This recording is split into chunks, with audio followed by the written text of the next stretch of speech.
Shalom, kita berjumpa lagi lewat Sermon Today hari ini Bapak Ibu Saudaraku yang kekasih dalam Tuhan.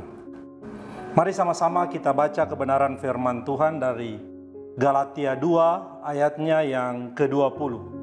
Saya bacakan untuk kita semua. Namun aku hidup, tetapi bukan lagi aku sendiri yang hidup, melainkan Kristus yang hidup di dalam aku.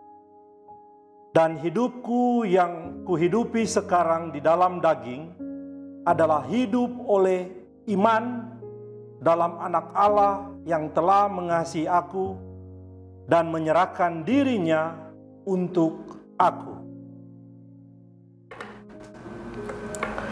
Bapak Ibu Saudaraku yang kekasih di dalam Tuhan Yesus Kristus. Mungkin ayat ini sudah tidak asing bagi kita semua. Dan bahkan tidak terhitung sudah beberapa kali kita membaca, mendengarkan firman Tuhan yang disampaikan bagi kita. Khusus untuk Galatia 2 ayat 20. Firman Tuhan ini merupakan surat Rasul Paulus yang disampaikan oleh Rasul Paulus kepada jemaat yang ada di Galatia waktu itu. Rasul Paulus menyadari kehidupan yang dia jalani setelah dia bertemu dengan Tuhan Yesus dan setelah ia mengenal dan mengalami perjumpaan dengan Tuhan Yesus secara pribadi adalah kehidupan yang bukan lagi menjadi milik pribadi dia sendiri. Kita semua tahu Bapak Ibu, siapa Rasul Paulus sebelum dia bertobat. Saat itu ia masih bernama Saulus. Dia adalah orang yang sangat membenci orang Kristen waktu itu, yang notabene adalah pengikut Kristus.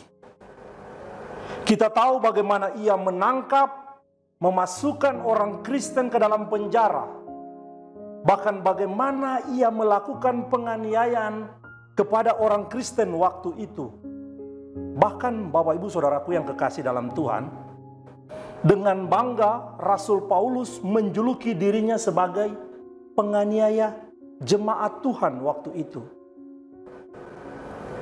Namun apa yang terjadi setelah ia berjumpa dengan Tuhan Yesus? Orang yang dahulunya bernama Saulus berubah menjadi Paulus. Tidak sampai di situ saja Bapak Ibu. Orang yang dahulunya adalah penganiaya jemaat justru menjadi orang yang memberitakan Injil kebenaran Kristus. Bahkan pengenalan Rasul Paulus terhadap Tuhan Yesus telah merubah kehidupan pribadi Rasul Paulus 180 derajat Bapak Ibu.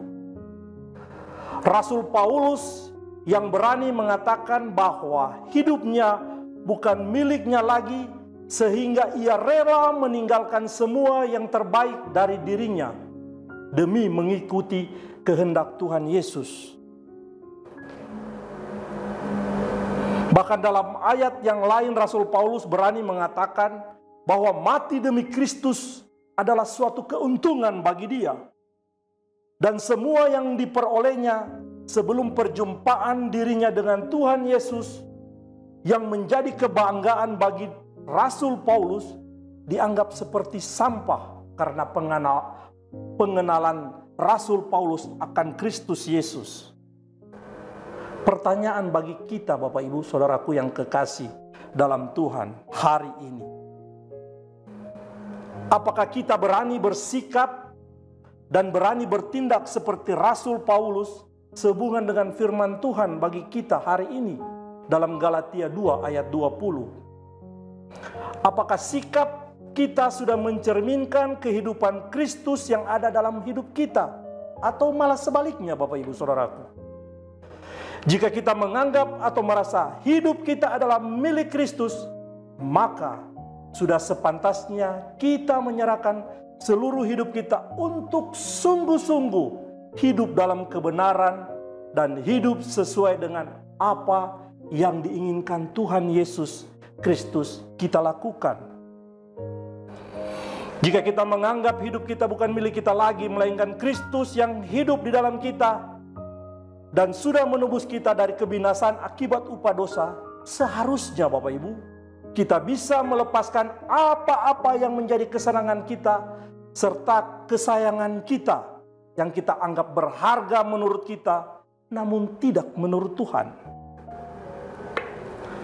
Ketika kita menganggap hidup kita sekarang ini adalah Kristus yang hidup di dalam kita, sudah seharusnya setiap tingkah laku, perbuatan, serta perkataan kita adalah tingkah laku dan perbuatan serta ucapan Kristus, Bapak Ibu. Tidak ada lagi perbuatan-perbuatan yang dapat menyakiti hati sesama kita. Tidak ada lagi perbuatan-perbuatan yang mendatangkan kesusahan bagi orang lain, bahkan kesedihan bagi orang lain dari akibat perbuatan kita. Ketika kita berkata, hidupku bukan aku lagi, tapi Kristus di dalam aku, membuat di mana perkataan kita membuat orang lain tersakiti dengan ucapan kita, tidak akan ada lagi keluar makian, perkataan-perkataan kotor dari orang-orang yang mengakui bahwa Kristus hidup di dalam dia. Kita tidak lagi akan membuli orang lain atau bahkan menghina orang lain yang kita anggap memiliki kekurangan. Namun justru kata-kata yang membangun, bahkan menyuarakan kebenaran firman Tuhanlah yang akan didengar orang, Bapak Ibu, yang keluar dari mulut kita. Bapak Ibu saudaraku yang kekasih di dalam Tuhan Yesus Kristus, marilah kita berkomitmen terhadap diri kita mulai hari ini. Komitmen kita di awal tahun 2022 bahwa kita mau meneladani apa yang sudah dilakukan oleh Rasul Paulus di dalam kehidupannya ketika ia berjumpa dengan Tuhan Yesus. Bahwa hidupku bukannya aku lagi, melainkan Kristus ada di dalam aku. Saya sangat teringat dengan kisah hidup salah satu founder GBI di Sulawesi Tengah, Bapak almarhum Johannes Toding.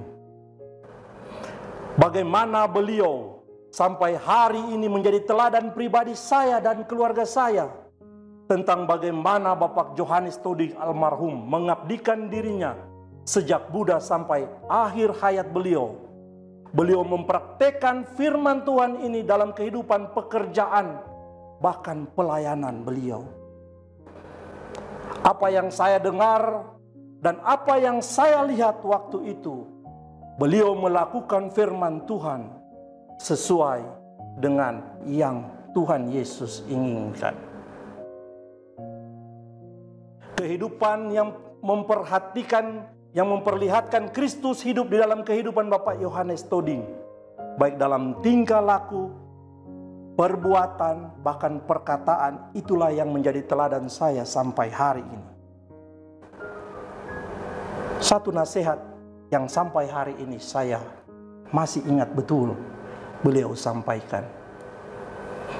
Jika kamu melihat sesuatu yang baik saya lakukan, itu bukan saya, tetapi itu karena Kristus ada di dalam saya. Itu adalah perbuatan Kristus. Tetapi ketika engkau melihat sesuatu yang buruk yang saya lakukan, itu bukan Kristus, tetapi itu pribadi saya yang melakukan. Amin untuk firman Tuhan hari ini. Mari kita satu dalam doa, kita berdoa. Ya Tuhan, Allah Bapa kami yang bertata dalam kerajaan sorga, Allah di dalam Yesus Kristus yang adalah Tuhan dan Juru Selamat kami. Kami mengucap syukur untuk kebenaran firman-Mu hari ini bagi kami semua. Biarlah Roh-Mu yang kudus yang akan memeteraikan, bahkan menjabarkan lebih jauh kebenaran firman-Mu Tuhan hari ini. Jadikan kami tidak hanya pendengar firman, tetapi jadikan kami pelaku-pelaku firman-Mu. Hamba-Mu berdoa bagi setiap mereka yang menyaksikan program Sermon Today hari ini. Yang sakit, Tuhan jamah berikan kesembuhan. Yang dalam pergumulan, Tuhan buka jalan. Terima kasih Bapa dalam sorga. Kami menyerahkan seluruh kehidupan kami hari ini ke dalam tangan kasih-Mu. Di dalam nama Tuhan Yesus, kami berdoa, kami mengucap syukur, haleluya. Amin.